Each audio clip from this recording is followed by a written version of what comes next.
श्रीमातृपितृ चरण कमलेभ्यो नमः। नारायणं नमस्कृत्य नरं चैव नरोत्तमं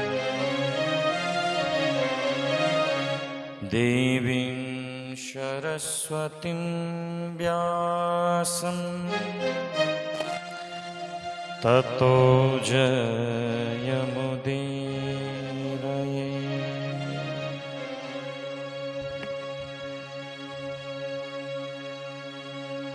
सच्चिदानन्दरूपाय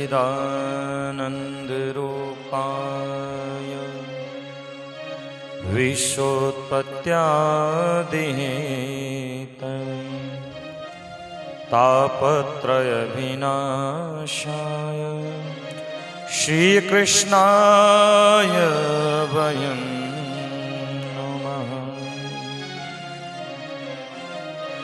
श्रीकृष्णाय वयं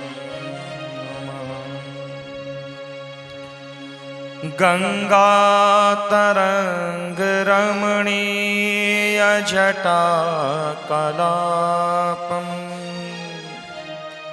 गौरी निरन्तरविभूषितवामभागम् नारायण प्रियमनङ्गमदापहारम् वाराणसीपुरपतिं भज विश्वनाथं। भक्ति भक्त भगवंत गुरु चतुर्नाम वपु एक। इनके पग वंदन किए नासै विघ्न अनेक। बोली गंगे मैया की जय, भागवत भगवान की जय।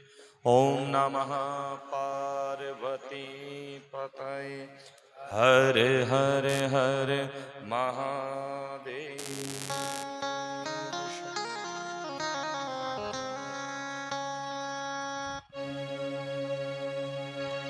तो आइए एक क्षण भगवान के चरणों में वंदन करते हुए सभी महानुभाव बड़े प्रेम पूर्वक तालियों के संग में गाते हुए प्रेम के संग में भगवान के चरणों में अपनी मन और वाणी को लगाइए, भगवान का स्मरण कीजिए। बोल नंद के लाला की जय।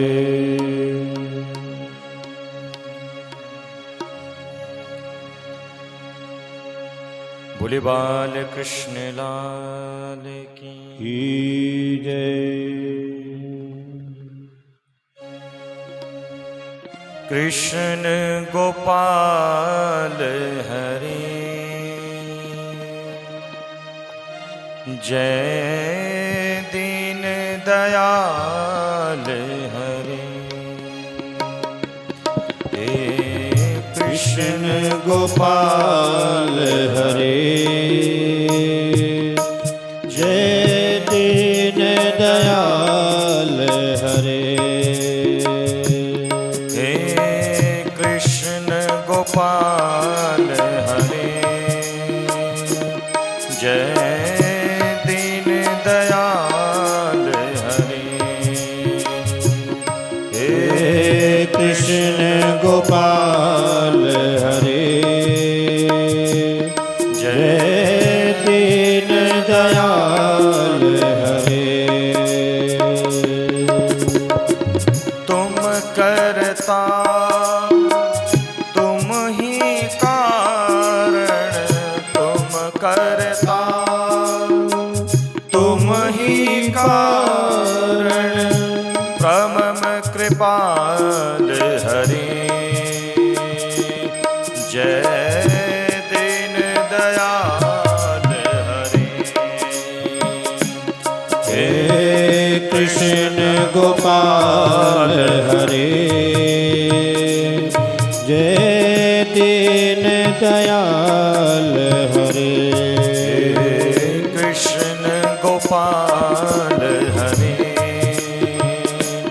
जय दीन दयाल हरे। हे कृष्ण गोपाल हरे, जय दीन दयाल हरे। प्रेम से गाई जय हो।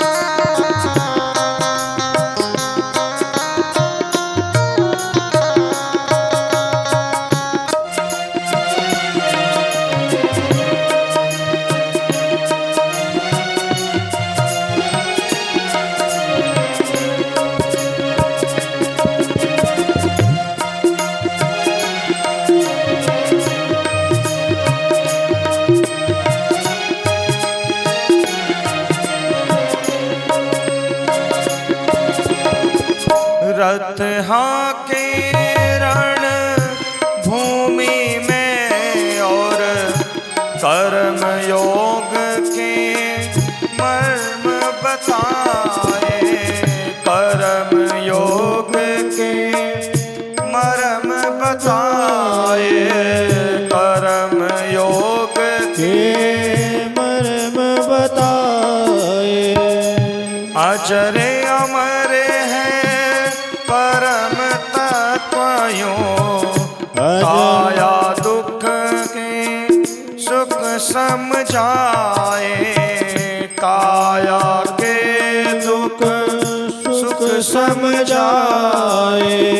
सखा सारथी शरणागत के, सखा सारथी शरणागत के सदा प्रीत पाल हरे। जय दीन दयाल हरे। हे कृष्ण गोपाल हरे, जय दीन दयाल हरे। हे कृष्ण गोपाल हरे, जय दीन दयाल हरे। जय कृष्ण गोपाल हरे, सब गाए प्रेम। जय दीन दयाल हरे।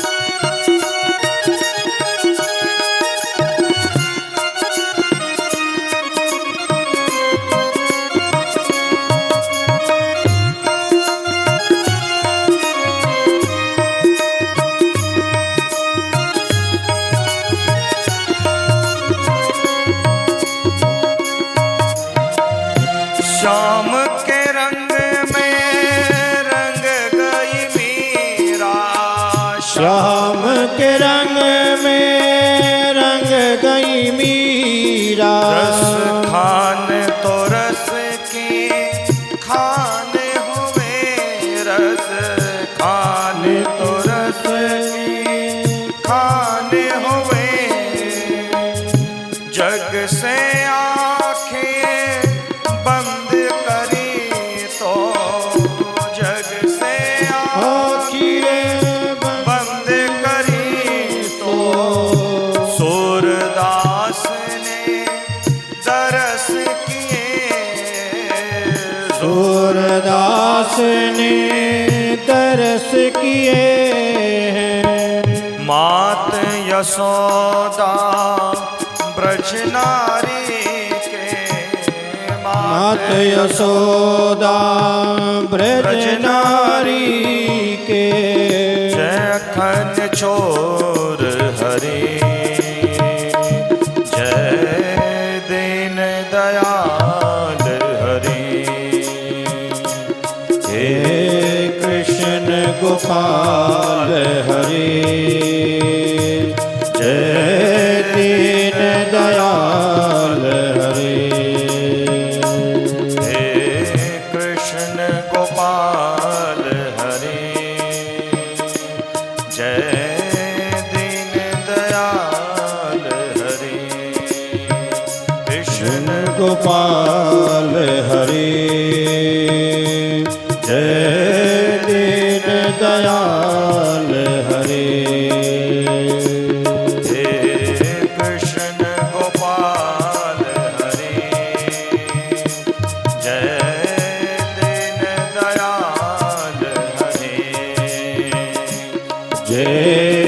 कृष्ण गोपाल हरे जय दीन दयाल हरे जय जय राम सीता राम जय जय राम जय जय राम जय जय राम सीता राम सीता राम राधे राधे गोविंद गोविंद राधे राधे राधे गोविंद गोविंद राधे राधे राधे गोविंद गोविंद राधे राधे राधे गोविंद गोविंद राधे राधे राधे गोविंद गोविंद राधे राधे राधे गोविंद गोविंद राधे ओ राधे राधे गोविंद गोविंद राधे राधे राधे गोविंद गोविंद राधे राधे राधे गोविंद गोविंद राधे राधे राधे गोविंद गोविंद राधे राधे राधे गोविंद गोविंद राधे राधे राधे गोविंद गोविंद राधे राधे राधे गोविंद गोविंद राधे राधे बोलिए भागवत भगवान की जय साचे दरबार की जय बालकृष्ण लाल की जय ओम नमः पार्वती पतये हर हर हर महादेव।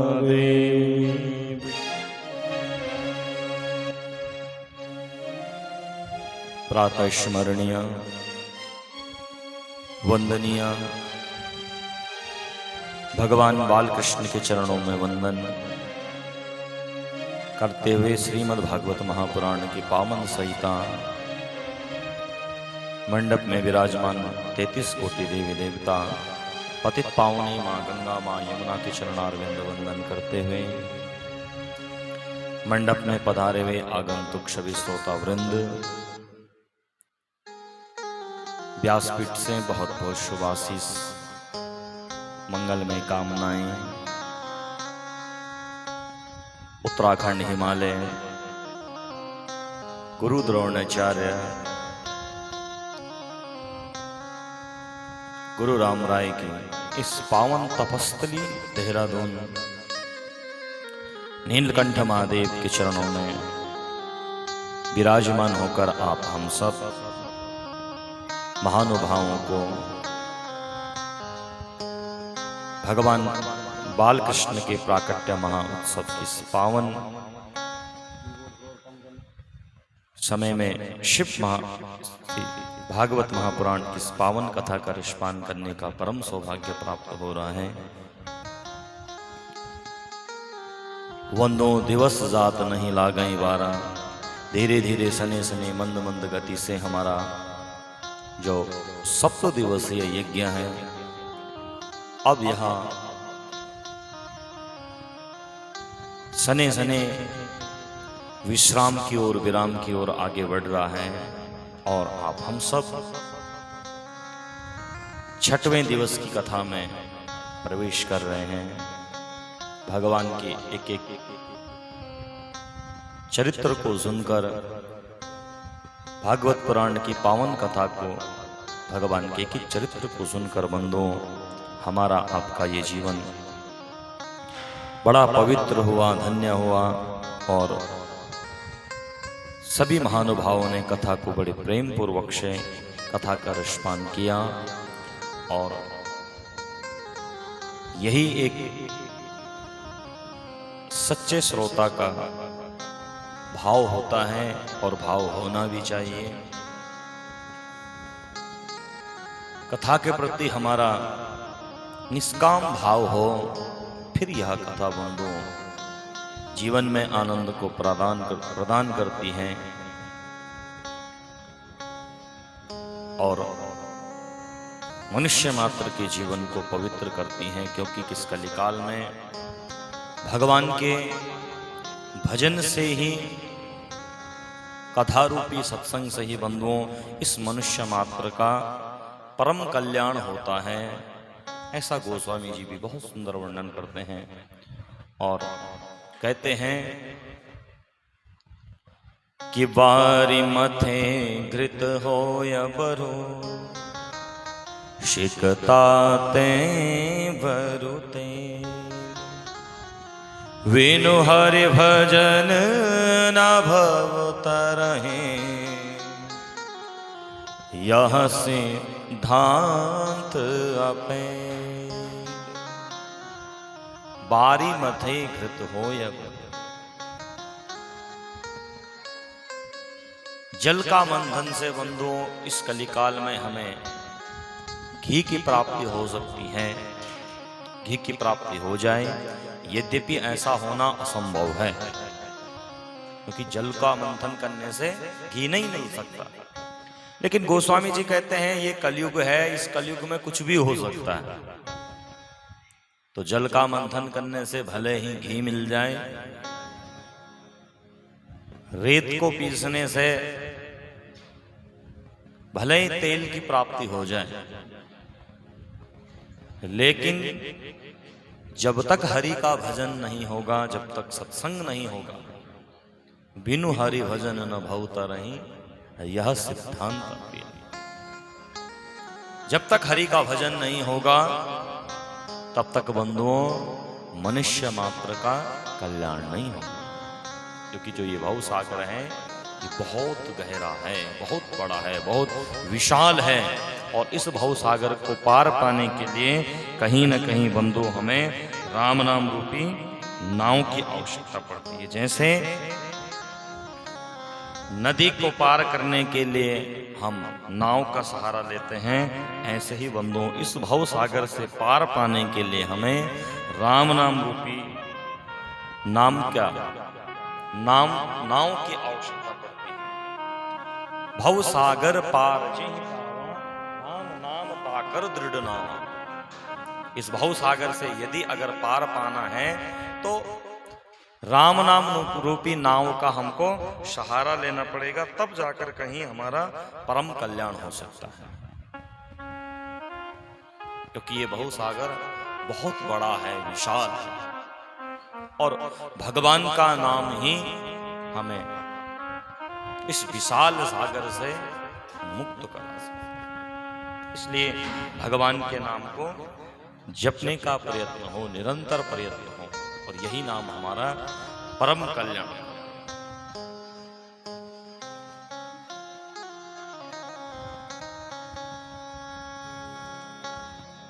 ग्वालवाल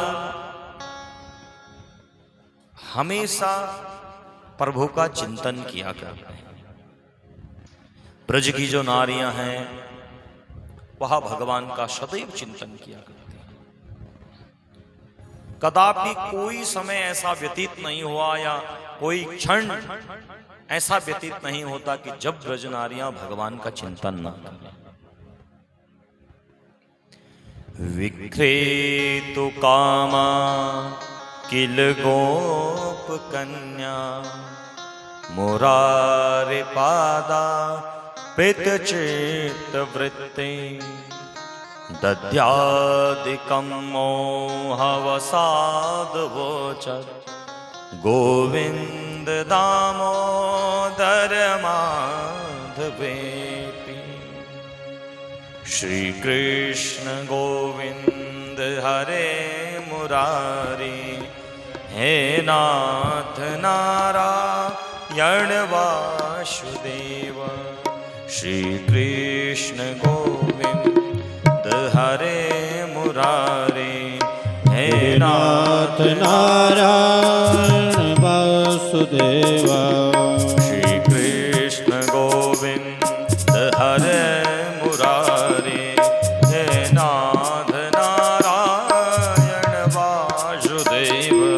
श्री कृष्ण गोविंद हरे मुरारी, हे नाथ नारायण वासुदेव। हे नाथ नारायण वासुदेव। हे नाथ नारायण वासुदेव। श्री कृष्ण गो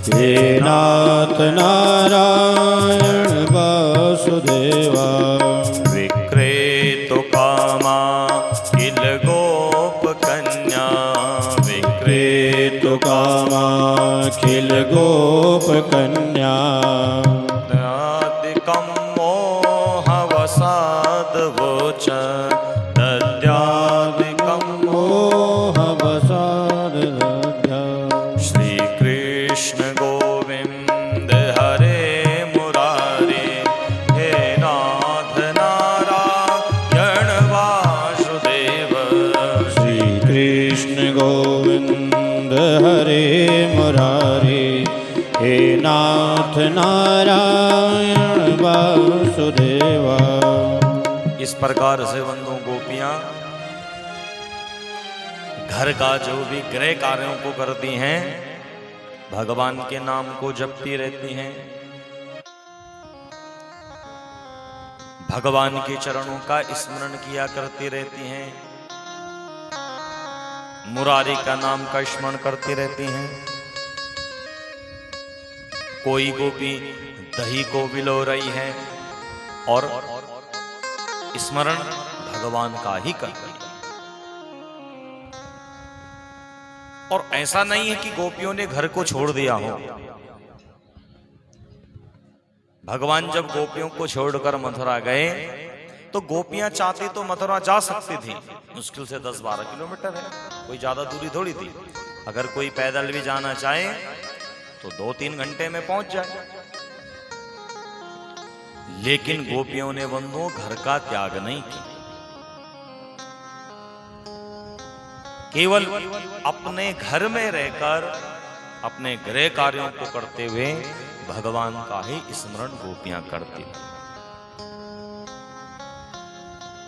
गोविंद दामोदर माधव, भगवान का ही नाम गोपियां जपती रही। तो उसी प्रकार हमको खाते पीते उठते बैठते सदैव भगवान का ही नाम,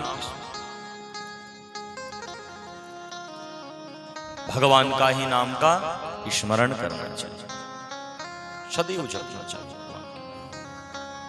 और तब तक जपें, कब तक जपें कि जब तक इस घट में प्राण है तब तक भगवान के नाम को जपते रहिए। और ऐसे ही सारे ग्वाल वाल करते हैं। ग्वाल वालों ने कभी भी भगवान से जब से मित्रता हुई तब से भगवान का संग नहीं छोड़ा, भगवान का नाम का स्मरण सारे ग्वाल वाले।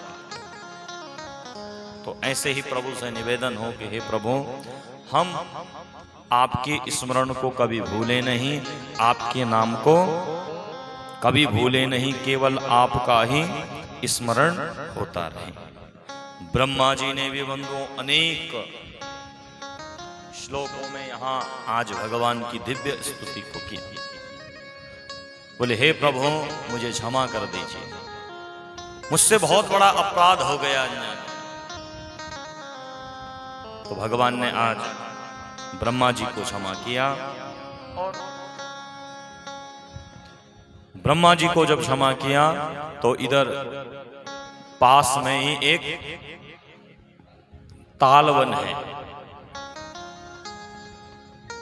और तालवन में अनेक प्रकार के मीठे फल रहते हैं, फलों का बगीचा, अनेक प्रकार के मीठे फल लगे हैं।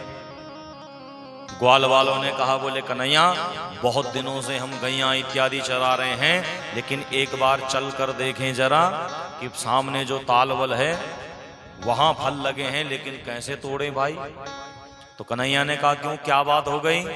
बोले भैया, वहां तो एक धेनुकासुर रहता है, एक असुर रहता है जिसका नाम है धेनुकासुर, और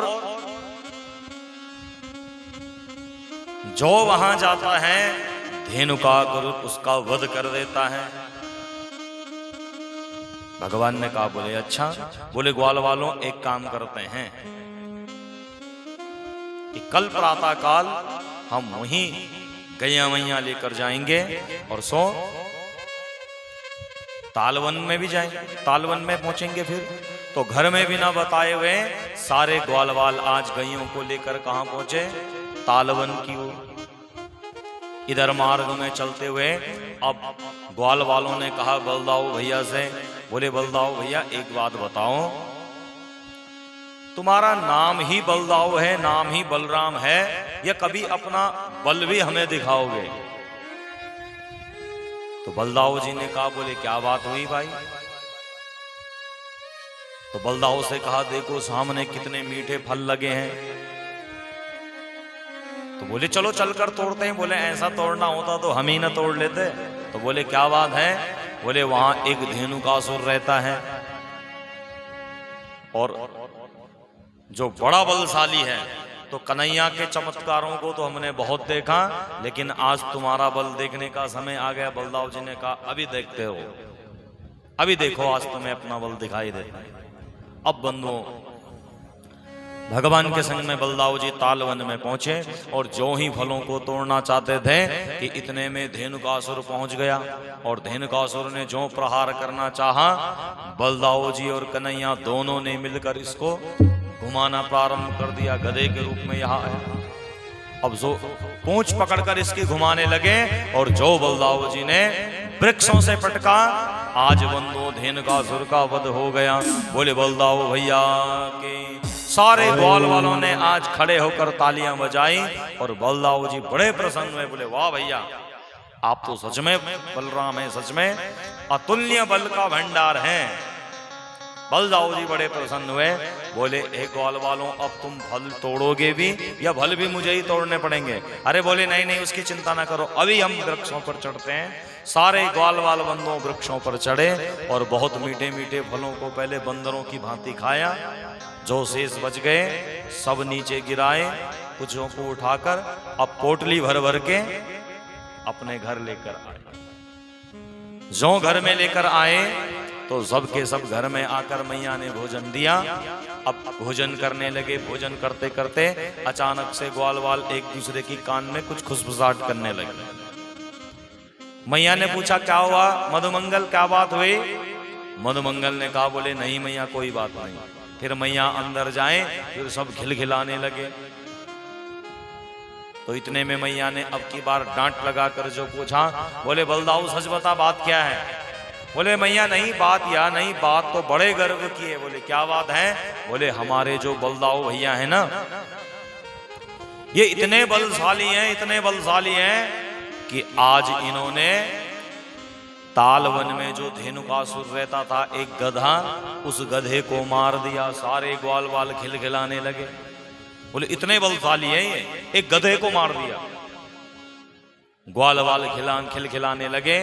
बलदाऊ जी के मुख में 12 बज गई। अब कोई बलशाली अगर शेर को मार दे तो फिर उसकी तो प्रशंसा ही कुछ और बढ़ जाए, लेकिन जो गधा का सबके सब हंसने लगे। मैया ने कहा बोले सच्ची सच्ची बताओ? बोले हाँ मैया, ये तो इतने बलशाली हैं कि इन्होंने एक गधे को मारा। बलदाऊ जी हो गए क्रोधित और बलदाऊ जी ने कहा बोले हे कन्हैया, अब आज के बाद हम तेरे संग नहीं आएंगे। आज से तेरी मित्र मंडली अलग और मेरी मित्र मंडली अलग, अब हम तुम्हारे संग में नहीं आएंगे। तो कन्हैया ने कहा बोले भैया जैसी आपकी इच्छा, जैसी आपकी इच्छा। अब सारे ग्वाल वाल बंधुओं, सारे ग्वाल वालों ने अब एक नियुक्ति बनाई कन्हैया से। कहने लगे बोले हे कन्हैया अब क्या करें? बोले भैया देखते हैं कल प्रातः काल अब बलदाऊ जी तो हमसे रुष्ट हो गए, क्या करें, क्या किया जाए? इधर मैया भी रुष्ट हो गई क्योंकि बलदाऊ जी ने कहा बोले मैया ये कन्हैया है तो मुझसे छोटा, लेकिन बात बात पर मेरी हंसी उड़ाता है, इसलिए मैं इसके संग में नहीं बोलूंगी। अब मैया ने कहा बोले कन्हैया को डांट लगाई। सो कन्हैया भी रुष्ट हो गए। बोले मैया आप रुष्ट ना हो, आप तो कम से कम मीठे मधुरता से मेरे संग में बोलो, जो सच था मैंने तो वो कहा।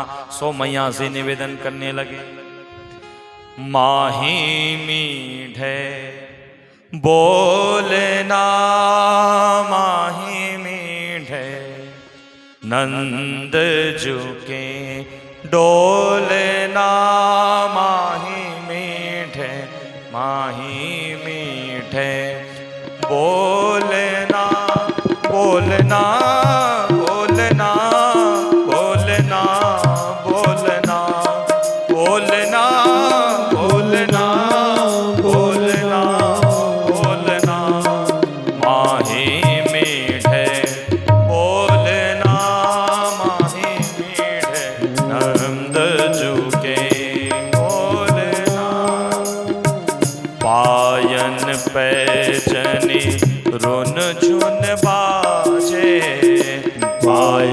पैजनी रुन झुन बाजे पायन पैजनी रुन झुन बाजे पायल पैजनी रुन झुन बाजे आंगन आंगन डोलना आंगन आंगन डोलना माही मीठ बोलना माही मीठ बोलना। इस प्रकार से बंधु एक संत बहुत सुंदर वर्णन करते हैं। काजल तिलक कंठ कंठुला मणि काजल तिलक कंठ कठुला मणि काजल तिलक कंठ कंठुला मणि काजल तिलक कंठ कठुला मणि पीतांबर को खोलना पीतांबर को डोलना माही मीठ बोलना माही मीठ डोलना माही मीठ बोलना बोलना बोलना बोलना बोलना बोलना बोलना बोलना बोलना माही मीठ बोलना माही मीठ बोलना। परमानंद दास को ठाकुर परमानंद दास को ठाकुर परमानंद दास को ठाकुर परमानंद दास को ठाकुर परमानंद दास को ठाकुर परमानंद दास को ठाकुर गोपी झुलावे झूलना गोपी झुलावे झूलना माहे मीठ बोलना माहे मीठ नंद झुके डोलना माहे मीठ बोलना माही मीठ पायन पैजनी रुन झुन बाजे पायन पैजनी रुन झुन बाजे आंगन आंगन डोलना आंगन आंगन डोलना डोलना माही मीठ नंद झुके गोलना माही मीठ बोलना माही मीठ बोलना बोलना बोलना बोलना बोलना बोलना बोलना बोलना बोलना माही मीठ बोलना माही मीठ नंद झुके बोलना माही मीठ बोलना माही मीठ। इस प्रकार से बंधु भगवान ने आज अपनी मैया को बनाया। बोले हे मैया, जिस मधुरताते से तू बल्लाऊ के संग में कहती है बतियाती है, उस मधुरताते से तू मेरे संग नहीं कह रही है। मैया ने कहा पहले बल्लाऊ से माफी मांगो। तो भगवान ने कहा बोले मैया, अरे माफी किस बात की मांगो, हमने कुछ गलत थोड़ी कहा, जो सच था सो कहा। बलदाऊ ने सच में गधे को मारा, जो सच था सो हमने कह दिया। लेकिन बलदाऊ जी ने इनकार कर दिया। भगवान ने कहा भैया मैं यही चाहता था, क्योंकि भगवान ने अभी एक का परम उद्धार करना है। कौन? यमुना के जल में रहता है विसेला कालिया नाग, और इस कालिया नाग ने बंधुओं सारे यमुना के जल को दूषित किया हुआ है। जो गाय यमुना के जल को पीती है सो जल को पीकर मर जाती है। यहां तक कि कोई पक्षी भी अगर इसके ऊपर से उड़ जाए तो मानो वह भी जल में गिरकर मर जाता है। तो भगवान ने ग्वाल वालों से कहा, बोले हे ग्वाल वालों, हमें उस कालिया नाग का उद्धार करना है, तो क्या करें भाई? बोले एक काम करते हैं, सब के सब ऐसे तो मैया जाने नहीं देगी, तो एक काम करते हैं कि संग में खेलने के लिए चलते हैं। तो सबके सब ग्वाल वाले आज गेंद खेलने के बहाने से पहुंचे यमुना के तट पर, और यमुना के तट में पहुंचे सब ग्वाल वाल आज वहां गेंद खेलने लगे एक दूसरे के संग में। अब गेंद खेलते खेलते कन्हैया ने गेंद को उठाया और सो यमुना के जल में डाल दिया।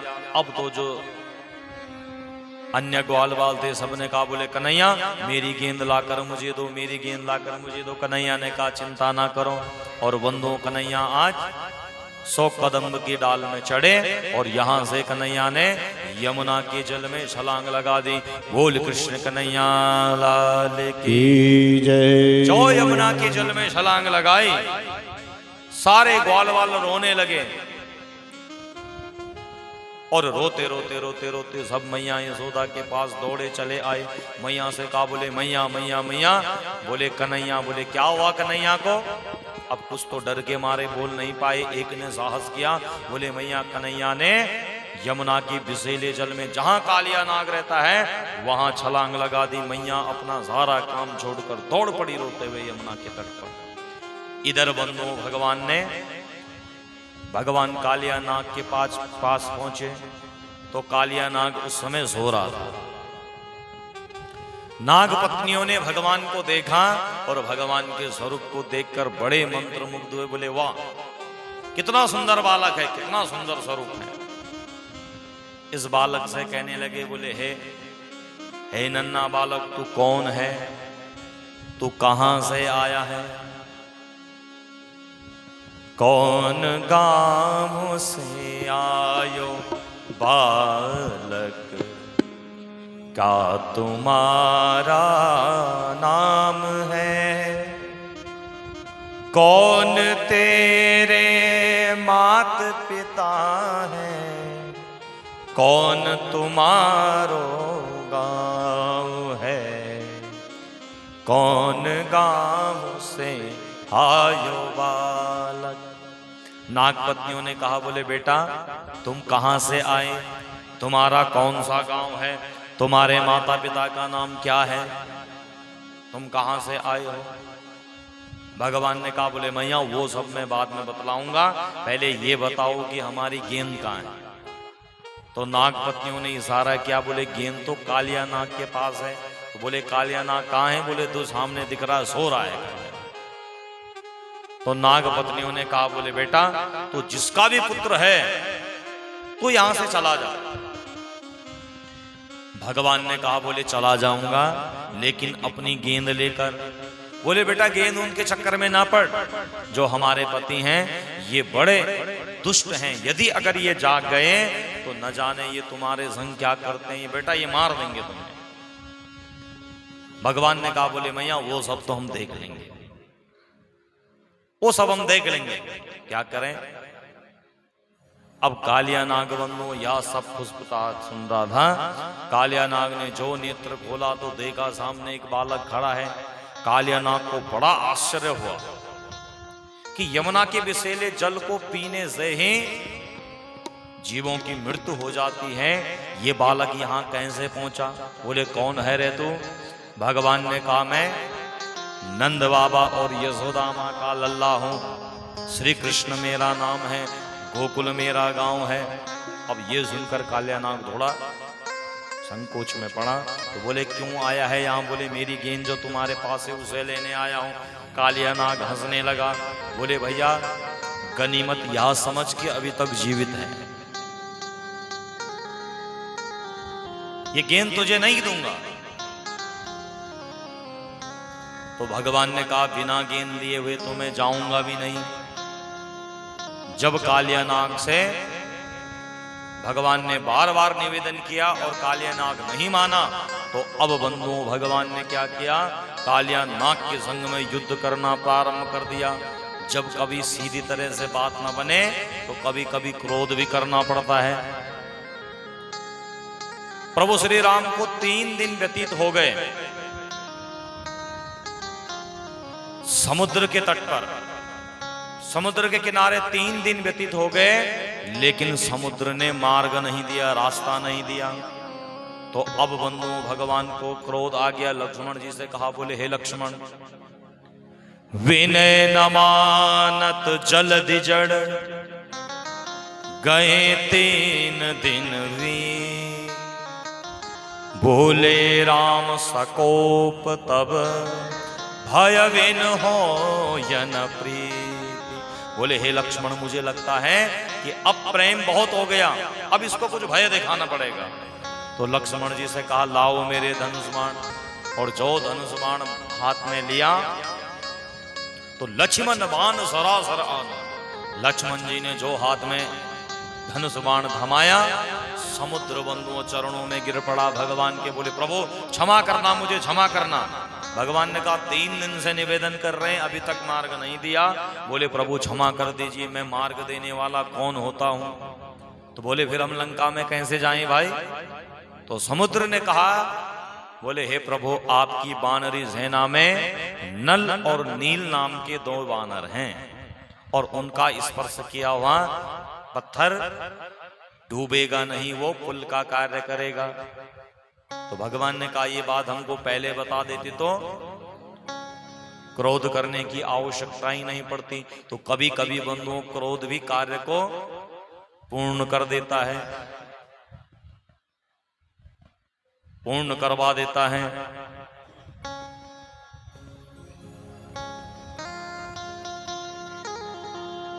तो ऐसे ही भगवान ने कहा, बोले हे कालियानाग, तू ऐसा नहीं मानेगा। तो 100 अब युद्ध करने लगे कालियानाग के संग में, और युद्ध करते करते करते बंधुओं अब की बार भगवान ने लगाई छलांग और 100 कालियानाग के सिर पर। लेकिन जैसे ही मानो कालियानाग के सिर पर पग रख दे, सो भगवान का पग फिसल जाता। तो भगवान ने अब अपने कठोर चरणों से जो कालिया के सिर पर प्रहार किया, कालिया लुहलुहान होने हो गया। तांडव गति मुंडन पर नाचत गिरधारी, तांडव गति मुंडन पर नाचत गिरधारी, तांडव गति मुंडन पर नाचत गिरधारी। इस प्रकार से तांडव नृत्य करने लगे। तांडव गति मुंडन पर नाचत गिरधारी, तांडव गति मुंडन पर नाचत गिरधारी, तांडव गति मुंडन पर नाचत गिरधारी, तांडव गति मुंडन पर नाचत गिरधारी। ओ तांडव गति मुंडन पर नाचत गिरधारी, तांडव गति मुंडन पर नाचत गिरधारी। पम पम पम पद पटकत पम पम पम भनन पर, बिम बिम बिम बिनति पर जात बलिहारी। तांडव गति मुंडन पर नाचत गिरधारी, तांडव गति मुंडन पर नाचत गिरधारी। ओ तांडव गति मुंडन पर नाचत गिरधारी, तांडव गति मुंडन पर नाचत गिरधारी। इस प्रकार से बंधु भगवान ने मानव तांडव नृत्य किया। तांडव गति मुंडन पर नाचत गिरधारी। कालियानाग 100 फणों का कालियानाग, एक एक फण को भगवान ने जब लुहोलुहान कर दिया तो कालियानाग शरणों में गिर पड़ा। बोले प्रभु मुझे क्षमा कर दीजिए, बहुत बड़ा अपराध मुझसे हो गया।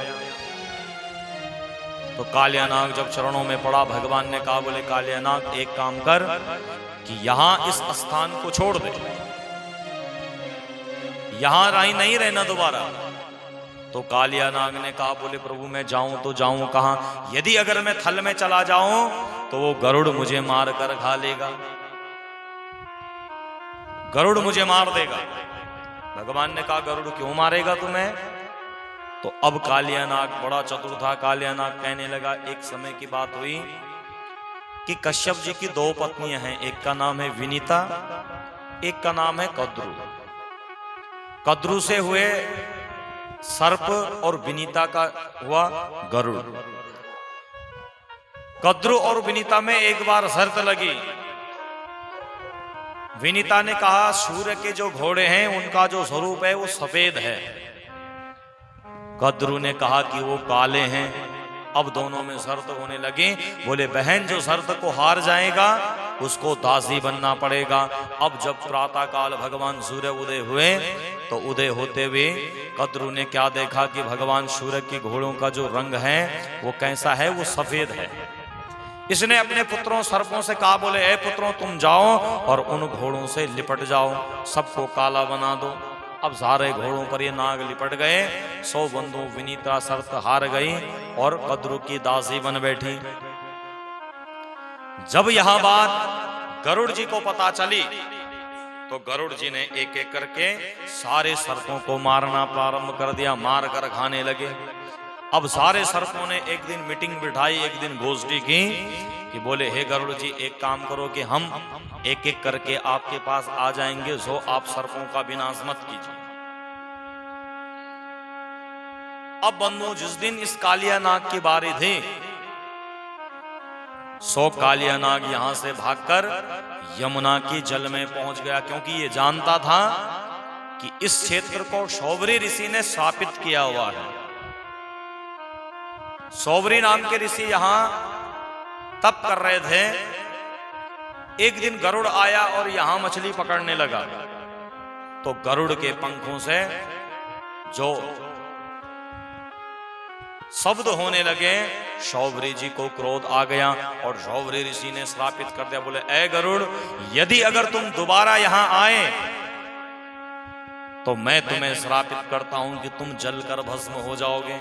तो 100 बंधुओं शौबरी ऋषि के श्राप से गरुड़ कभी यहाँ यमुना के तट पर नहीं आता था। इस बात को कालियानाग जानता था और 100 कालियानाग इसी यमुना के जल में रहने लगा। तो बोले प्रभु यदि अगर मैं थल में एक क्षण के लिए भी चला गया तो 100 गरुड़ मुझे मार देगा। भगवान ने कहा अब गरुड़ तुम्हें नहीं मारेगा। बोले क्यों? बोले तुम्हारे सिर पर मेरे पग चिन्ह पड़े हैं और जिस पर मेरे पग चिन्ह पड़ जाएं उसको देखकर काल भी डर जाता है, इसलिए तुम जाओ। तो भगवान ने आज कालियानाग को रमणीक द्वीप को दिया, जहां सेम नागराजा में वह विराजमान है ना, टिहरी जिले के अंतर्गत आता है। और यहीं पर कालियानाग निवास करने लगा। तब से कालियानाग का यहाँ पूजन होने लगा। कालियानाग भगवान का परम भक्त बना। इस प्रकार से बंधुओं भगवान ने आज कालियानाग पर बड़ी कृपा की और कालियानाग ने भगवान के चरणों में वंदन करके रमणीक द्वीप में कालियानाग रहने लगा। इधर बंधुओं सारे ग्वाल वाल यहाँ गैया इत्यादि चरा रहे थे। सो उसी समय यहाँ रात्रि हो गई। भैया अब क्या करें? बोले सबके सब अब यहीं सो जाओ। तो यहीं शयन करने लगे। तभी इन्होंने क्या देखा कि रात्रि के समय में वन में आग लग गई, सरकंडों में आग लग गई। तो भगवान ने आज दावाग्नि से सारे ग्वाल वालों की रक्षा की। एक खेल खेल रहे हैं बंधु। इधर एक प्रलंबासुर नाम का दानव आया और जो ग्वाल वालों के संग में खेल खेलने लगा। अब खेल खेलते खेलते खेलते सो बलदाऊ जी को अपनी पीठ पर बिठाया और मथुरा की ओर लेकर जाने लगा। बलदाऊ जी ने मुक्के से प्रहार किया और इसकी जीवन लीला समाप्त कर दी। बोले बलदाऊ भैया के आगे भगवान ने पिशाग्नि से इन ग्वाल वालों की रक्षा की, मुंजाग्नि से इन ग्वाल वालों की रक्षा की, दावाग्नि से इन सबकी भगवान ने रक्षा की। अब जब अगले दिन बंदों प्रातः काल भगवान गैया चराने के लिए वन में जाने लगे तो आज भगवान ने बहुत सुंदर स्वरूप को धारण किया। बड़ा दिव्य स्वरूप भगवान ने धारण किया हुआ है। पीत वस्त्रों को पहना है, सुंदर नटवर का स्वरूप बनाया है। वरहा पीडम नटवर वपुः कर्णयोर कर्णिकारम् विभ्रदवास कनक कविशम वैजयन्ती च माला रंध्रान वेणोरधर सुधया पूरयन् गोपवृन्दै वृन्दारण्यं स्वपदरमणं प्राविशद गीतकीर्ति प्राविशद गीतकीर्ति। भगवान ने बहुत सुंदर स्वरूप बनाया। वरहा पीडम नटवर वपुः, भगवान ने नटवर का स्वरूप धारण किया। नट और नायक बंधुओं जब मंच पर अभिनय करने के लिए जाते हैं तो बहुत सुंदर सज धज कर जाते हैं, क्योंकि उनको मंच पर अभिनय करना है और अभिनय ऐसा करना है कि सामने बैठे जितने लोग हैं सबको अच्छा लगना चाहिए। तो ऐसे ही भगवान ने नटवर का स्वरूप धारण किया, मोर पंख को धारण किया। भगवान ने श्रेष्ठ स्वरूप, वर मने श्रेष्ठ और आपीड मने पंख, भगवान ने मोर पंख को धारण किया, क्योंकि मोर निष्काम होता है इसलिए मोर पंख के को धारण किया भगवान ने। कर्णयोर कर्णिकारम, कानों में भगवान ने कनेर के पुष्पों को धारण किया है। विप्रदवासा कनक कपिशं वैजयन्तीं च मालम, मानो भगवान ने सोने के कड़ों को हाथ में पहना हो। वैजयंती की माला को भगवान ने धारण किया है। रंध्रान वेणोरधर सुधया पूरयन् गोपवृन्दै, भगवान ने अपने अधरों में मुरली को धारण किया है और मुरली को धारण, वेणु को धारण किया। पूरयन् गोपवृंदे, सारे गोप ग्वालों के संग में। वृंदारण्यम स्वपदरमणम, उस वृंदावन के पावन वन में बंधो भगवान आज स्वपदरमणम, मानो जो जो एक एक पद को रख रहे हैं, अपने पग को रख रहे हैं। प्राविशद गीत कीर्ति, भगवान की जो कीर्ति है वह और भी अन्य दिव्य हो रही है। भगवान आज यहाँ जाकर अब भगवान ने मुरली पर तान छेड़ दी, मुरली को बजाना प्रारंभ कर दिया। और जो मुरली को बजा रहे हैं,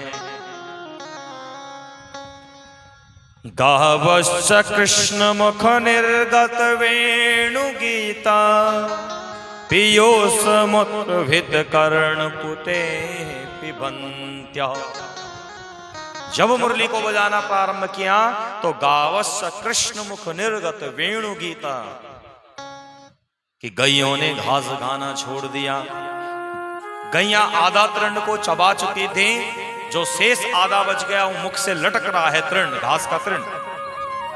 इतने में भगवान की मुरली बजी और गैया ने घास खाना छोड़ दिया। ग्वाल वाले सारे भगवान की मुरली को सुन रहे हैं, मानो यमुना के जल ने बहना बंद कर दिया, मोर ने, मयूर ने नाचना बंद कर दिया। मेघ सब एक जगह खड़े हो गए, यमुना का जल रुक गया और सबके सब भगवान की इस दिव्य मुरली को सुनने लगे, भगवान की दिव्य मुरली का पान कर रहे हैं। गैयों के स्तनों से अपने आप दूध टपकने लगा।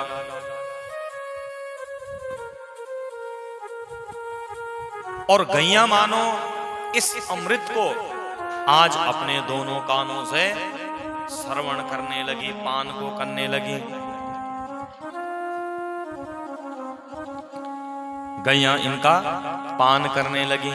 इतना सुंदर बंधु उस वृंदावन की कीर्ति, भगवान मुरली को बजा रहे हैं और मुरली को बजाते बजाते सारे गोप वाले बड़े प्रसन्न हैं। बंधु भागवत में अनेक प्रकार के गीत आते हैं, इसको कहा जाता है वेणु गीत। दूसरा भगवान ने एक गीत का वर्णन आता है जिसको कहा जाता है प्रणय गीत। तीसरा आता है गोपी गीत, गोपियों ने मिलकर जिस गीत को गाया। फिर आता है युगल गीत, भ्रमर गीत, कुर्री गीत, भिक्षु, भूमि, रुद्र, पिंगल।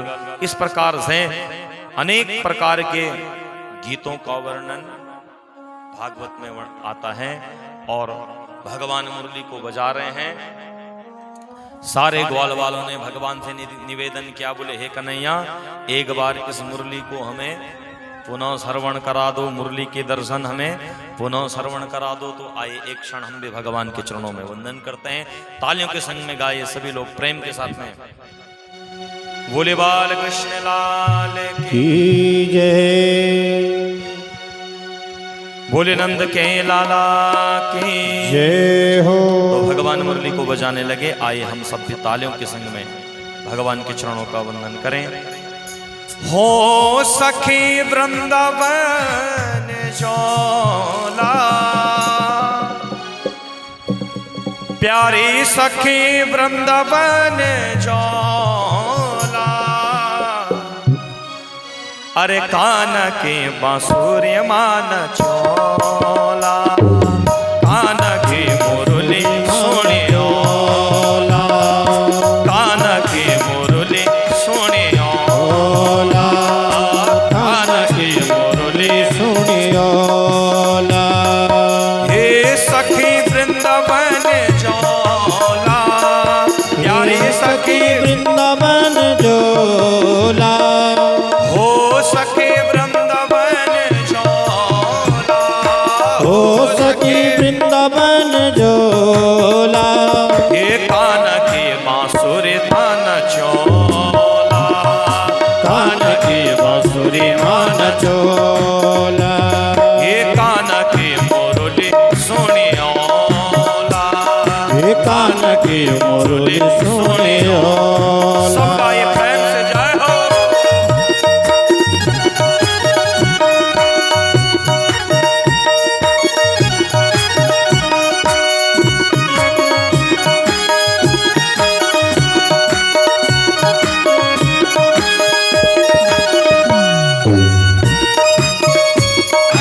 हरि बोल।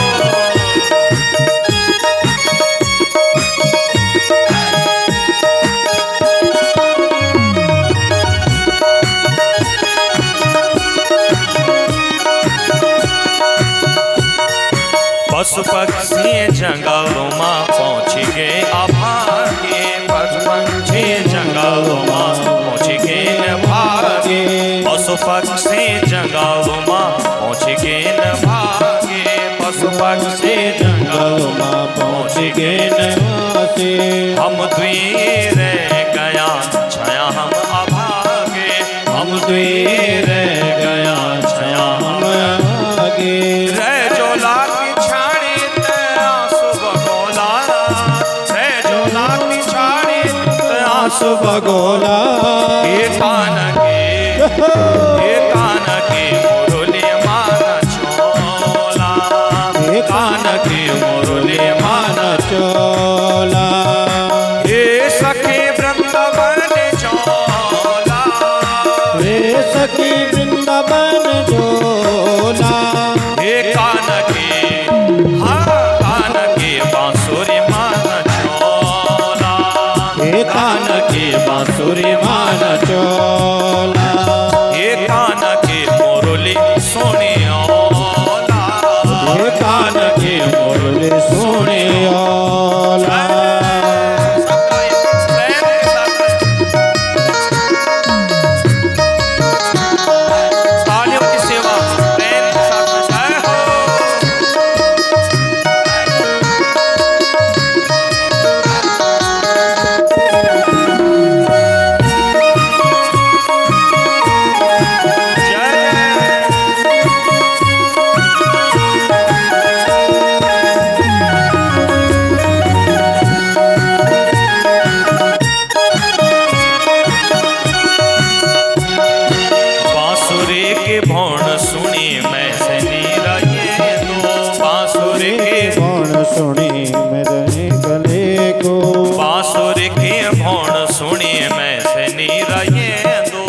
बांसुरी के गुण सुनी मैं से नीरयेंदो दौड़ दौड़ मेरे गला अब निसयेंदो दौड़ दौड़ मेरे गला अब निसयेंदो हाँ दौड़ दौड़ मेरे गला अब निसयेंदो दौड़ दौड़ मेरी गया अब निसयेंदो भाग वाला होला जो रास रचौला भाग वाला होला जो रास रचोला ये काना के बांसुरी सोने होला ये कान के बांसुरी सोनियोला हे सखी वृंदावन चौला हे सखी वृंदावन जोला अरे काना के बांसुरी मान चौला हे कान के बांसुरी मान चोला हे काना के मुरली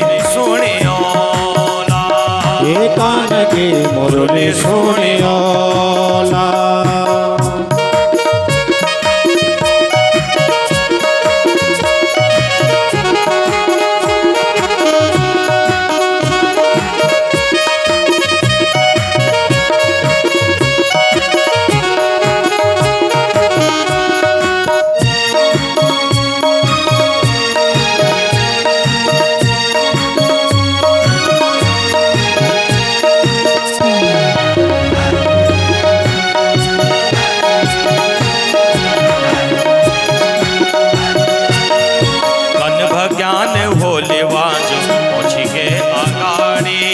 भज्ञान भोलेवा पहुँच के अगाड़ी कन भज्ञानी भोले वजो पहुँच के अगाड़ी कन भज्ञानी भोले वजो पहुँच के अगाड़ी काम काज छोड़ फिर रहेगा हम पिछाड़े काम काज छोड़ बोड़ो रहेगा हम पिछाड़े कान दगड़े वृंदावन रास रचोला कान दगड़े वृंदावन रास रचोला हे कान दगड़े वृंदावन रास रचोला हे कान दगड़ी वृंदावन रास रचोला हे कान के बांसुरी चोला हे कान के बांसुरी मान चोला हे कान के मुरली सोनियोला हे कान के मुरली सोनियोला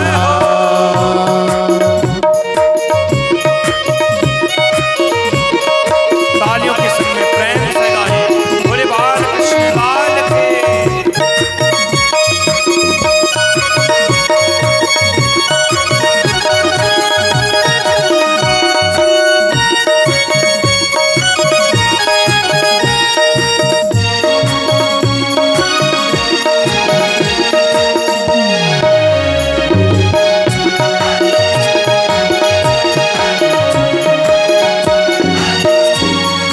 नाना बोल मेरे गला मेरो दिल न तोड़े नाना बोल मेरे गला मेरो दिल न तोड़े नाना बोल मेरे गला मेरो दिल न तोड़े नाना बोल मेरे गला मेरो दिल न तोड़े घर गाँव के सब दगड़िया जाने होली तोड़े घर गाँव के सब दगड़िया जाने हो निकलोले घर गाँव के सब दगड़िया जाने होली दौड़े घर गाँव के सारे दगड़िया जाने होली दौड़े प्यारे प्यारे बांसुरी की धुन सुनोला प्यारी प्यारी बांसुरी की धुन सुनोला ये मीठी मीठी बांसुरी की धुन सुनोला ये मीठी मीठी बांसुरी की धुन सुनोला ये कान के बांसुरी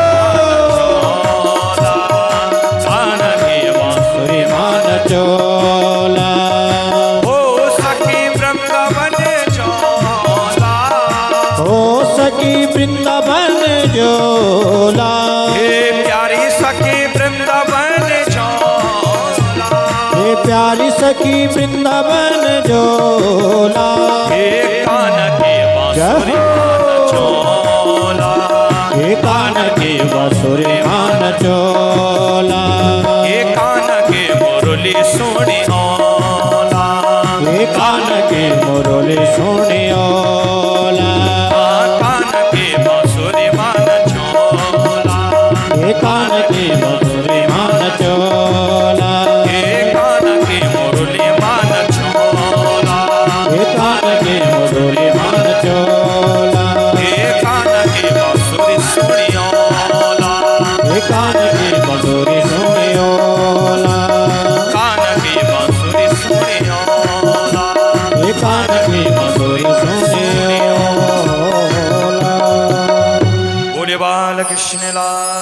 की जय। भोले नंद के लाला की जय हो। इस प्रकार से बंधुओं जब गोपियों ने भगवान की मुरली को सुना तो सारी गोपियां भगवान की मुरली को सुनकर मंत्र मुग्ध हुई।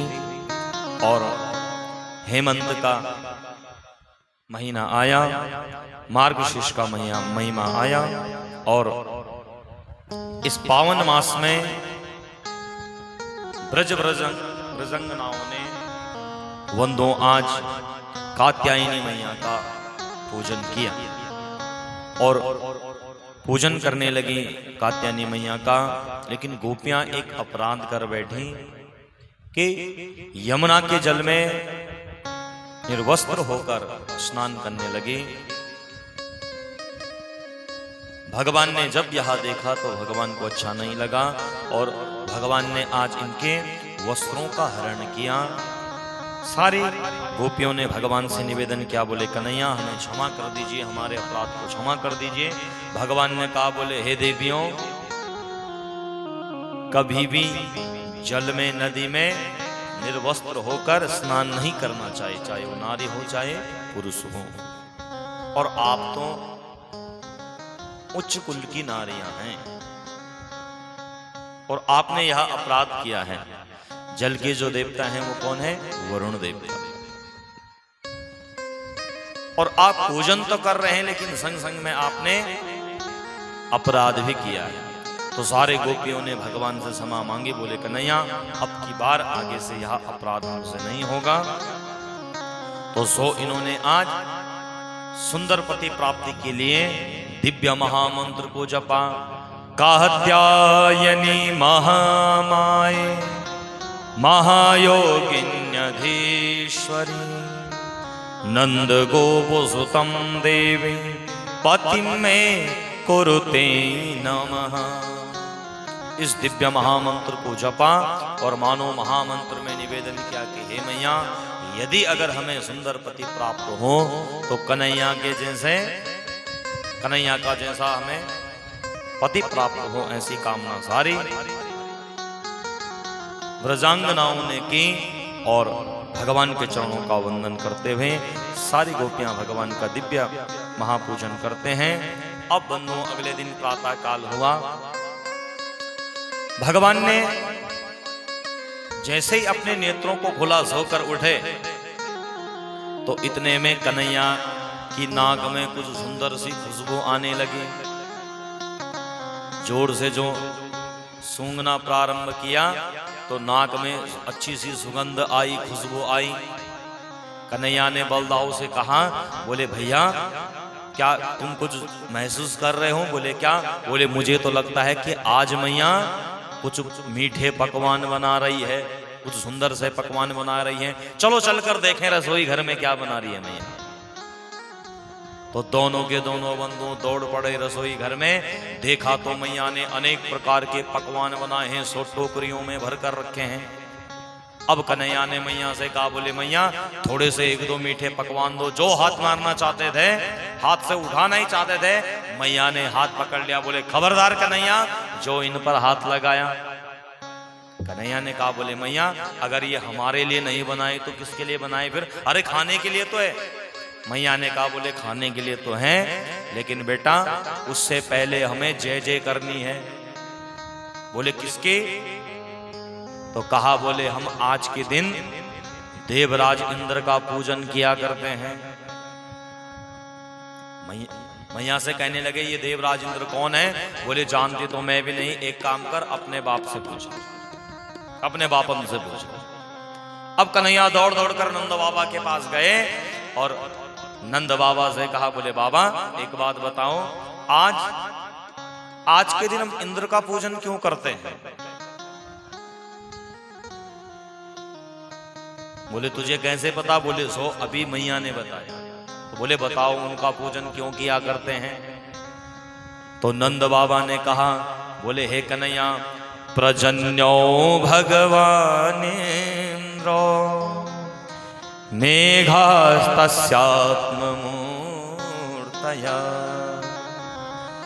देभिर्वर्षन्ति भूतानां प्रीणनम जीवनम पाया। बोले हे कन्हैया प्रजन्यो भगवान इंद्रो, जब हम इंद्र का पूजन किया करते हैं तो देवराज इंद्र प्रसन्न होकर वर्षा को बरसाते हैं। वर्षा के देवता कौन है? देवराज इंद्र। तो जब हम इंद्र का पूजन किया करते हैं तो इंद्र हमारे पूजन से प्रसन्न होते हैं और सो मेघों के द्वारा वर्षा को बरसाना प्रारंभ करते हैं। और उसी वर्षा से हमारे गोवर्धन पर्वत पर हरी हरी घास उगती है, वृंदावन में हरी घास उगती है, और उस हरी घास को खाकर हमारी गैया बहुत सुंदर दूध देती है, और उसी दूध से हम घी इत्यादि बनाकर हम सबका भरण और पोषण होता है। तो कन्हैया ने कहा, बोले बाबा अरे ये हरी हरी घास तो हमें गोवर्धन पर्वत दे रहा है, हरी घास तो गोवर्धन पर्वत पर उगती है, तो क्यों ना हम एक काम करें कि हम अब की बार इंद्र का पूजन न करके बल्कि गोवर्धन का पूजन करें, गोवर्धन पर्वत का हम पूजन करें।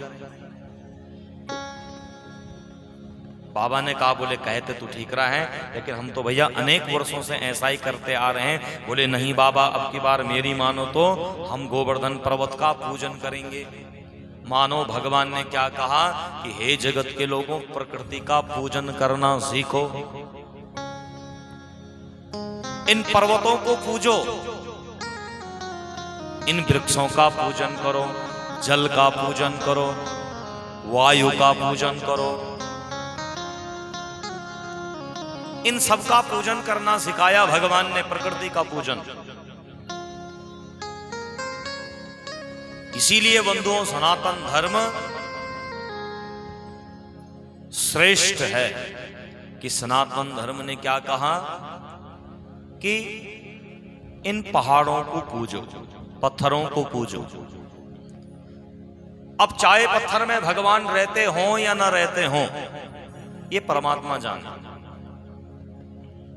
लेकिन हमारा भाव, भगवान ने कहा प्रकृति की रक्षा करो, और प्रकृति की रक्षा करने से तुम्हारा जीवन भी पवित्र रहेगा। इन पर्वतों को तोड़ो नहीं, इनको पूजो, क्योंकि अगर पर्वत टूट गए तो फिर जीवन समाप्त हो जाए। भगवान ने कहा इन वृक्षों को पूजो, सनातन ने कहा वृक्षों को पूजो, पीपल को पूजो। आपके घर के आसपास कहीं भी अगर पीपल हो जाए तो लोग उसकी पूजा करना प्रारंभ कर देते हैं, पीपल की, बड़ की। क्यों पूजन करते हैं भाई? क्योंकि विज्ञान भी कहता है कि पीपल और बड़ का वृक्ष, पीपल एक ऐसा वृक्ष है कि जो हमें 100% ऑक्सीजन प्रदान करता है, बड़ का वृक्ष 90%, आम का वृक्ष 70%, नीम का वृक्ष प्रकृति को, वायु को शुद्ध कर देता है। इन सबको पूजो और इनका पूजन करने से तुम स्वस्थ रहोगे। अब सनातन ने क्या कहा कि इनकी पूजा करो। अगर जो तुम इनका पूजन करोगे तो फिर कोई इनको काट नहीं पाएगा। हजारों वृक्ष लगाने से अधिक पुण्यशाली होता है एक पीपल का वृक्ष। यदि अगर आपने पीपल के वृक्ष को लगा दिया और वह वृक्ष फल गया, फूल गया, तो वह जिस क्षेत्र में लगा है वहां की वायु को शुद्ध कर देता है, प्रकृति को शुद्ध करता है पीपल। और पीपल में भगवान विष्णु का वास है। पीपल की पूजा करने से शनि महाराज का भी दोष दूर हो जाता है ना। पीपल का पूजन करने से शनि की अगर दशा चल रही हो, साढ़े साथी चल रही हो, महादशा चल रही हो, तो पीपल का पूजन करने से वह सब भी दूर हो जाता है। क्यों दूर हो जाता है? शिव पुराण में एक कथा आती है कि च्यवन ऋषि के पुत्र हुए एक पिप्पलाद, जिनका जब जन्म हुआ तो पीपल के पेड़ के नीचे सो पीपल के फलों को खाकर इन्होंने अपना जीवन यापन किया, तो सो इनका नाम क्या पड़ा? पिप्पला।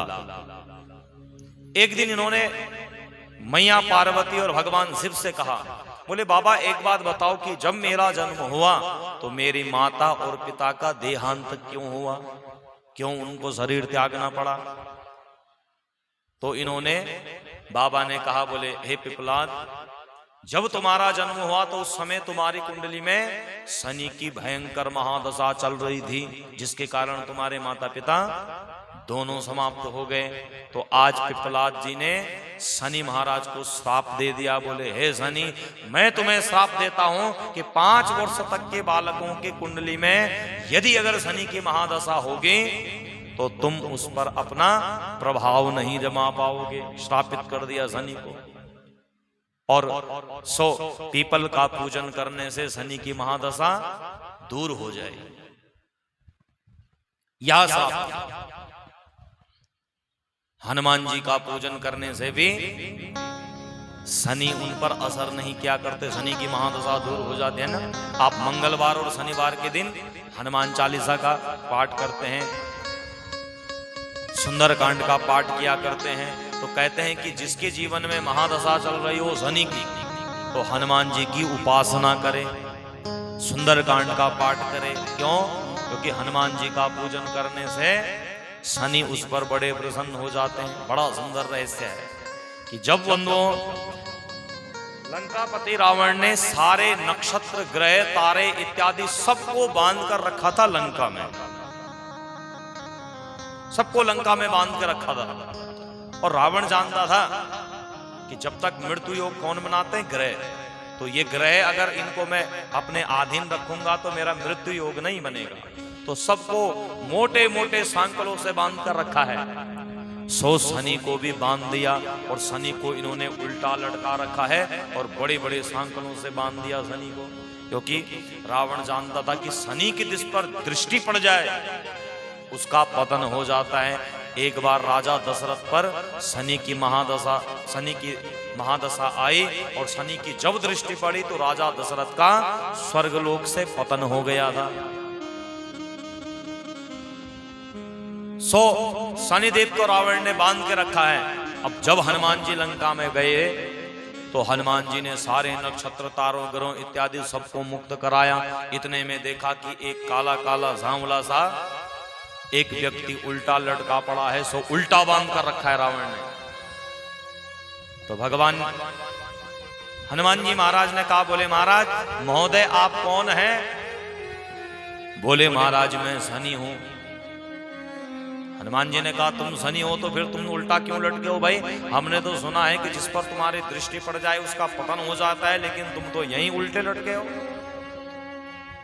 बोले महाराज क्या करें, सब समय का खेल है ना। समय कब किसको क्या बना दे, कब राजा को रंक बना दे, कब रंक को राजा बना दे। बंधु समय की बड़ी महिमा है।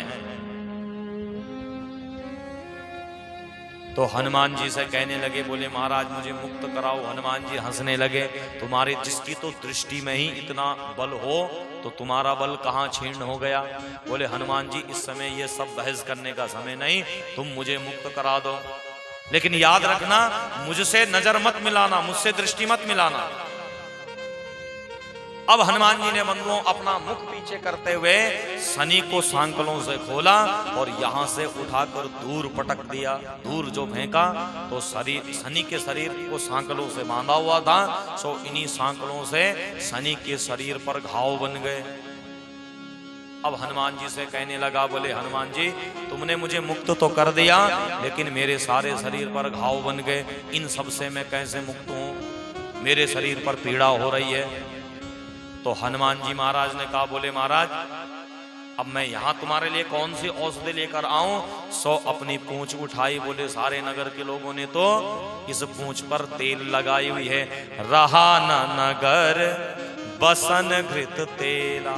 सारे नगर के लोगों ने तेल और घी हनुमान जी की पूंछ पर लगाई थी। बोले सो सरसों का तेल मेरे पूंछ पर लगा हुआ है। और हनुमान जी ने सो यही सरसों का तेल शनि महाराज को दिया और शनि ने इस तेल को अपने सारे शरीर पर रगड़ रगड़ कर लगाया और इसी सरसों के तेल से शनि का जो शरीर था वह दूर हो गया, निरोग हो गया।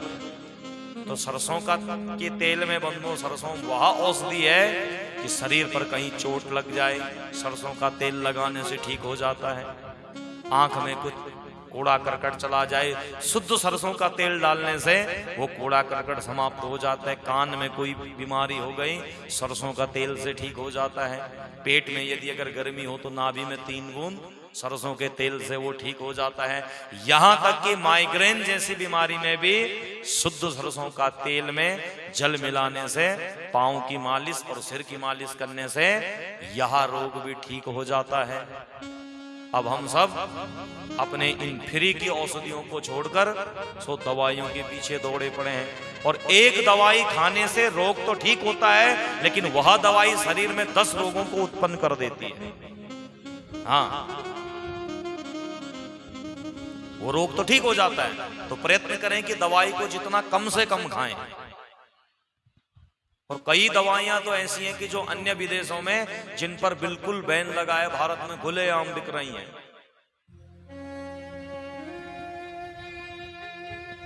तो इन दवाइयों से बचो, अपने शरीर से थोड़ा परिश्रम करो और अपनी जो आयुर्वेद की औषधियां हैं इनका प्रयोग करो। कई दवाइयां आपके घर में ऐसी हैं कि जिनको हमने बिल्कुल किनारे कर दिया। क्यों? जल्दी के चक्कर में। अब आप एक बीमारी को ठीक किया और 10 बीमारी शरीर पर उत्पन्न हो गई।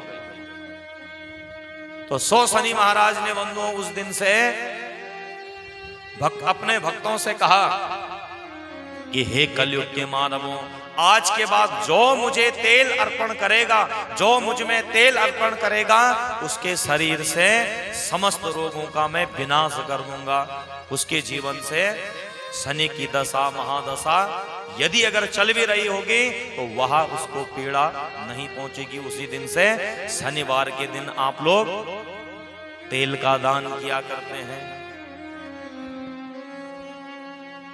तेल का दान किया करते हैं। तो सो बंधुओं, पीपल वह वृक्ष है कि जो हमें ऑक्सीजन प्रदान किया करता है। इसलिए भगवान ने क्या कहा? प्रकृति का पूजन करो। सनातन ने क्या कहा? प्रकृति को पूजो। सनातन ने कहा अपने जल की पूजा करो। जल में वरुण देवता रहते हैं। अब जल में वरुण देवता हो या ना हो, लेकिन क्या कहा? जल का संरक्षण करो। आज जल का जो प्रतिशत है वो इतना नीचे गिरता चला रहा है। कई शहर ऐसे हैं जहां जल की बहुत कमी है। कई क्षेत्र ऐसे हैं कि जहां मीठा पानी नहीं मिलता, नमकीन पानी। वृंदावन में, दिल्ली में जाकर आप देखो, चारों ओर नमकीन पानी, खारा पानी है ना। तो अभी तो पानी बिक रहा है बोतलों में। हमारे जो पूर्वज थे उन्होंने नदियों में जल को देखा था। फिर जो दूसरी पीढ़ी आई उन्होंने कुआं और तालाबों में जल को देखा था। हम लोगों ने बोतलों में अब जल को देखा है। आने वाली पीढ़ी केवल कागजों में जल का दर्शन करेगी। यदि जल का संरक्षण हमने नहीं किया तो सनातन ने कहा जल का पूजन करो, जल का संरक्षण करो। वायु देवता को पूजो।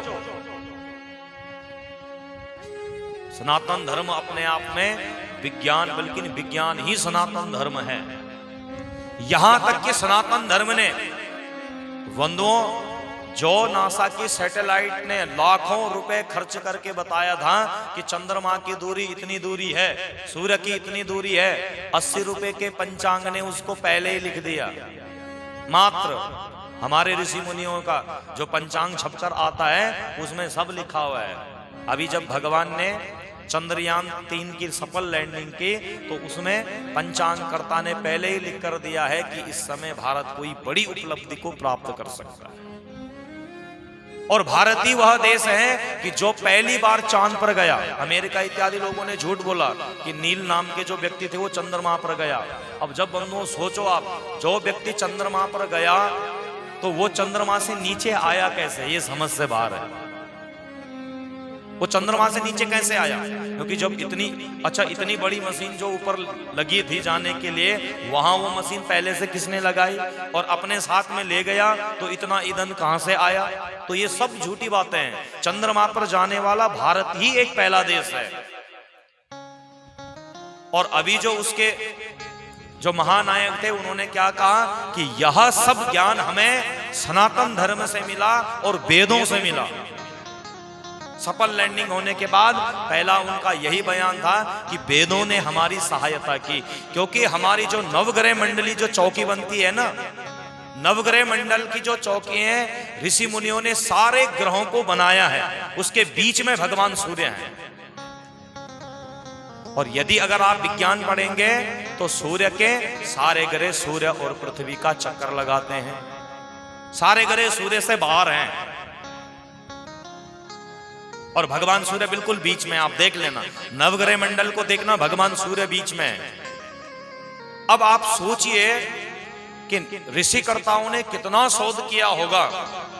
उन्होंने क्या लिखा, भगवान सूर्य रक्त वर्ण, भगवान सूर्य का कैसा स्वरूप है, रक्त माने लाल, अथा अग्नि तत्व भगवान सूर्य का है, तो भगवान सूर्य से अग्नि प्रकट होती है। ऋषि मुनियों ने क्या कहा कि जो चंद्रमा है वो शीत के देवता हैं। तो वेद पुराणों ने पहले ही कह दिया कि चंद्रमा में जल उपलब्ध है, इसीलिए वैज्ञानिकों ने इस चंद्रयान को दक्षिणी ध्रुव पर उतारा, क्योंकि वहां बर्फ की शिलाएं हैं और जहां बर्फ होगी वहां जल जरूर होगा, जहां जल होगा वहां बर्फ जरूर जमेगी। तो ऋषि मुनियों ने क्या कहा कि जो चंद्रमा है वो शीत के देवता हैं। जब किसी बालक की कुंडली में चंद्रमा की दशा आती है तो ज्योतिषी करता सबसे पहले यही पूछता है कि बताओ इसको नजला जुकाम बुखार तो नहीं आता। अब माताएं कहती हैं हाँ पंडित जी। अब पंडित जी को कैसे पता चला, क्योंकि पंडित जी ने अध्ययन किया कि चंद्रमा जो ग्रह है वो शीत ग्रह है, और जब इसकी दशा महादशा 4, 8, 12 में ये आता है तो उस समय बालक के जातक के जन्म में उसको शीत के द्वारा कुछ तकलीफ पहुंच सकती है। तो ऐसे ही सनातन ने जिसको भी लिखा है, क्योंकि केवल हम सनातन के महत्व को जान नहीं पाए। आज इसरो के वैज्ञानिक सबसे पहले यही कहते हैं कि वेदों ने हमें मार्ग दिया, वेदों ने हमें सहारा दिया और इन्हीं के ज्ञान से हमने इस दिव्य महा उपलब्धि को हासिल किया। और आज भारत पहला देश बन गया जो सफलतापूर्वक चंद्रमा पर पहुंच गया। बोले सत्य सनातन धर्म की जय। तो ऐसा हमारा सनातन धर्म है, और ऐसे धर्म को छोड़कर यदि अगर हम अन्य धर्म की ओर जाएं तो फिर बंधु तब तो हमारा विनाश होने से कोई रोक नहीं सकता। क्योंकि सनातन धर्म के महत्व को जानिए, अपने जीवन के महत्व को जानिए। प्रथम दिवस की कथा में हमने सुना था कि आत्महत्या कौन करता है, जिसको अपने जीवन का मूल्य का ज्ञान नहीं, आत्महत्या कर लेता है। तो ऐसे ही जिसको सनातन धर्म का ज्ञान नहीं, वो सनातन धर्म का त्याग कर रहा है। तो सनातन धर्म को जानना हमारा परम लक्ष्य है, परम कर्तव्य होना चाहिए। मछली जब तक गंगा के जल से सबका बंधुओं तरण तारण होता है, लेकिन गंगा में दिन रात रहने वाली मछली के शरीर से दुर्गंध जाती नहीं। गंगा की मछली को भी उठाओगे तो दुर्गंध उस मछली पर आएगी। क्यों भाई? जिस गंगा का एक आचमन करने से अनेक प्रकार के कलमश समाप्त हो जाते हैं, उस गंगा में रहने वाली मछली के शरीर से दुर्गंध समाप्त क्यों नहीं होती? क्योंकि जो मछली है, मछली गंगा के महत्व को नहीं जानती, वो गंगा के जल को भी साधारण नदियों का जल समझती है।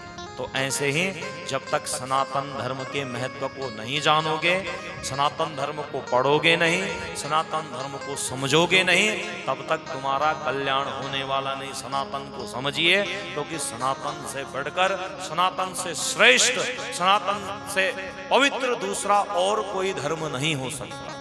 मूलस्त विष्णुदेवानाम यत्र धर्म सनातन। और इस धर्म को किसी ने नहीं बनाया। जब से यह सृष्टि चली आ रही है, जब भगवान विष्णु ने ही, तब से यह सनातन चल रहा है। रामकृष्ण ने सनातन नहीं बनाया, उन्होंने तो केवल इसकी रक्षा की, ये सनातन तो आदि अनादि काल से चला आ रहा है। तो सो भगवान ने कहा, बोले हे पिताजी हम क्या करेंगे, गोवर्धन का पूजन करेंगे, गोवर्धन का। तो पिताजी ने कहा, बोले ठीक है कन्हैया, यदि अगर तुम कहते हो तो अब की बार गोवर्धन का ही पूजन करें। सारे ग्वाल वालों से कहा, बोले हे ग्वाल वालों, अपने घरों से लेकर आओ और जितने पकवान बने थे 56 भोग सबको लेकर आज बंधुओं सारे ग्वालवाल पहुंचे गोवर्धन के समीप। और सो बंधुओं गोवर्धन का पूजन होने लगा, सबके सब गोवर्धन का पूजन करने लगे। अब कन्हैया से कहा, बोले भैया गोवर्धन इसको खाएगा भी इन व्यंजनों का, कि खाएगा कि भी नहीं खाएगा। बोले ए ग्वाल वालों एक काम करो, सब आंखें बंद करो। और सब के सब ने आंखें बंद की और मानो भगवान ही गोवर्धन में समाहित हो गए हों। और जब तक इन्होंने नेत्र खोले जितने व्यंजन बने थे सब चटाचट। आंखें खोली, सबने देखा तो सबके पात्र खाली। बोले भैया इंद्र ने तो आज तक कभी खाया नहीं। बोले कन्हैया तेरे देवता ने तो सब खा लिया। भगवान ने कहा वो सब तो ठीक है, लेकिन अब इसको पानी पिलाओ, पानी भी तो पिएगा। बोले ठीक है, यहीं पास में गंगा है, यमुना है, सो वहीं से यमुना का जल अब बंदों घड़ों से भर कर लाने लगे, सब गोवर्धन में डालने लगे। लेकिन इतना बड़े गोवर्धन को कैसे सिंचित कर पाते। ग्वाल वाले थक कर हताश होकर गिर पड़े। बोले कन्हैया तेरा देवता तो कितना जल पिएगा, अब हमारी बस की नहीं। तो बोले फिर आंखें बंद करो। जो आंखें बंद की तो भगवान ने आज मानसी गंगा को प्रकट कर दिया। बोल मानसी गंगा की जय। तो मानसी गंगा को प्रकट कर दिया। अब इसी जल से गोवर्धन महाराज को जल पिलाने लगे। सब के सब बड़े प्रसन्न हुए। नारद जी यह सब देख रहे थे। सो नारद जी पहुंचे देवराज इंद्र के पास।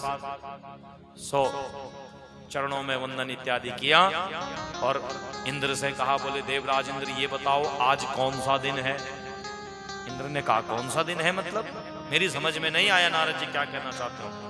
अरे बोले याद करो आज का दिन सारे ब्रजवासी तुम्हारी पूजन किया करते थे, लेकिन अब की बार तुम पूजा से भी गए। बोले क्यों। बोले जब से वहां वो नंद बाबा के यहाँ एक छोरा आयो है ना, उस दिन से तुम्हारी पूजा भी गई। सब उसी का जय जयकार करते हैं। इंद्र को आ गया क्रोध और सांवर्तक नाम के मेघों से कहा, बोले हे मेघों तुम जाओ और सारे ब्रज को डुबा दो। मेघ आज्ञा पाकर ब्रज में आए और इन्होंने 7 दिन 7 रात्रि तक वर्षा को करना प्रारंभ कर दिया। बरस रहे हैं मेघ उमड़ घुमड़ कर। अब जब चारों ओर जल भरने लगा तो ग्वाल वालों ने कहा, बोले कन्हैया कन्हैया अब कहाँ जाएं, जहां देखा जल ही जल, कहाँ जाएं। तो सो कन्हैया ने कहा चिंता न करो। कन्हैया दौड़ दौड़ कर गए और आज गोवर्धन पर्वत को अपनी कनिष्ठिका उंगली में भगवान ने धारण कर दिया। बोले गोवर्धन धारण भगवान की जय। तो सबने सबके सब यहाँ गोप ग्वाल गैया इत्यादि सबके सब गोवर्धन पर्वत के नीचे पहुंचे। अब इन्होंने गोवर्धन को उंगली में धारण किया है। ग्वाल वालों ने अपने अपने डंडे लगाए हैं सबके सब ने। अब ग्वाल वालों ने कहा, बोले कन्हैया तू थक गया होगा, एक काम कर कि अब उंगली नीचे कर दे, हमने डंडे लगाए हैं। कन्हैया ने कहा तुम्हारी बस की बात नहीं। बोले अच्छा, अरे इतने दिनों से हमने भी तो डंडा लगाया है, तुझे तो अभिमान हो गया। तो कन्हैया ने कहा ठीक है। जो अपनी उंगली नीचे की, एक क्षण में गोवर्धन नीचे आने लगा। सबके डंडे तड़ातड़ करके टूटने लगे। अरे कन्हैया बचा बचा बचा। भगवान ने कहा मैंने तो पहले ही तुमसे कह दिया था। तो 100 बंदों फिर उंगली लगाई। मधुमंगल ने कहा, बोले कन्हैया एक बात बता, तुझमें इतना बल कहां से आया, इतना बल तुझमें कहां से आया, इतना भारी भरकम पर्वत को तुमने धारण कर लिया। तो कन्हैया कहने लगे, कछु माखन को बल बढ़्यो, कछ गोपिन किए सहाय, श्री राधा जो की कृपा से, मैंने गोवर्धन दियो उठाया। बोल गिरिवर धारण भगवान की जय। बोले हे ग्वाल वालों, मुझ में इतना सामर्थ्य कहाँ? कछु माखन को बल बढ़ो, ये तो माखन का बल है। मधुमंगल ने कहा इसीलिए मैं आजकल कमजोर हो गया, हमारे बदले का सारा माखन तूने ही छोड़ दिया। अरे बोले नहीं नहीं, ऐसी बात नहीं है, माखन से तो शरीर का बल बढ़ा, लेकिन इसमें कृपा तो हमारी श्री जी की है, राधा रानी की है। बोले राधा रानी मैया की। अब सब कन्हैया का जय जयकार करने लगे। आए एक क्षण हम भी भगवान के चरणों का वंदन करते हैं। सारे ग्वालवाल जय जयकार करने लगे। ओ नख पर गिरवर लीन्यो धारे, कन्हैया मेरो बारो। नख पर गिरवर लीन्यो धारे, कन्हैया मेरो। नख पर गिरवर लीन्यो धारे, कन्हैया मेरो बारो। नख पर गिरवर लीन्यो धारे, कन्हैया मेरो वारो। कन्हैया मेरो वारो, कन्हैया मेरो वारो। कन्हैया मेरो वारो, कन्हैया मेरो वारो। नख पर हो नख पर गिरवर लीन्यो धारे, कन्हैया मेरो वारो। नख पर गिरवर लीन्यो धारे, कन्हैया मेरो वारो। नख पर गिरवर लीन्यो धारे, कन्हैया मेरो वारो। नख पर गिरवर लीन्यो धारे, कन्हैया मेरो वारो। तालियों के संग में गाए प्रेम से जय हो।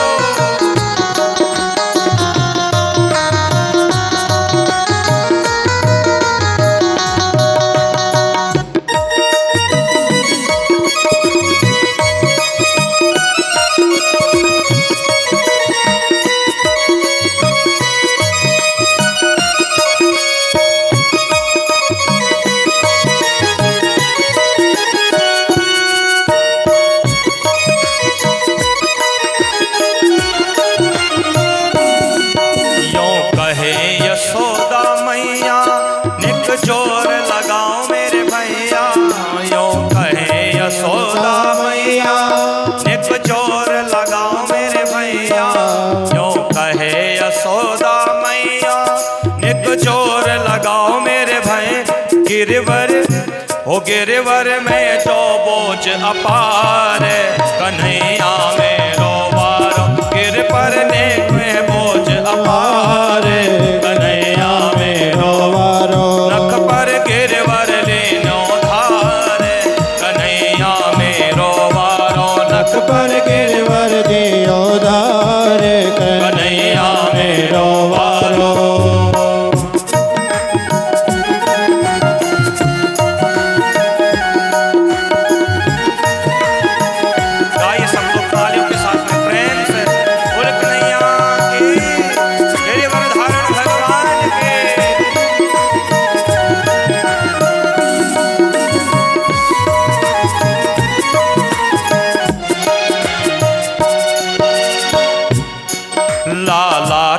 नरम कलैया कहीं मुरक न जाए वाकी पैया।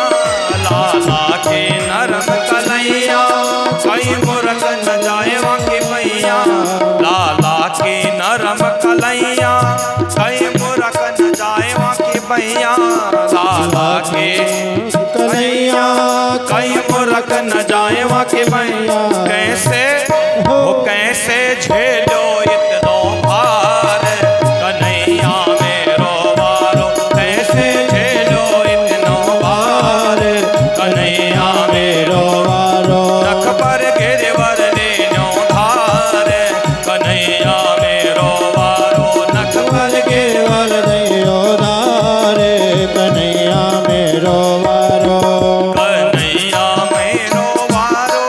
नंद लालो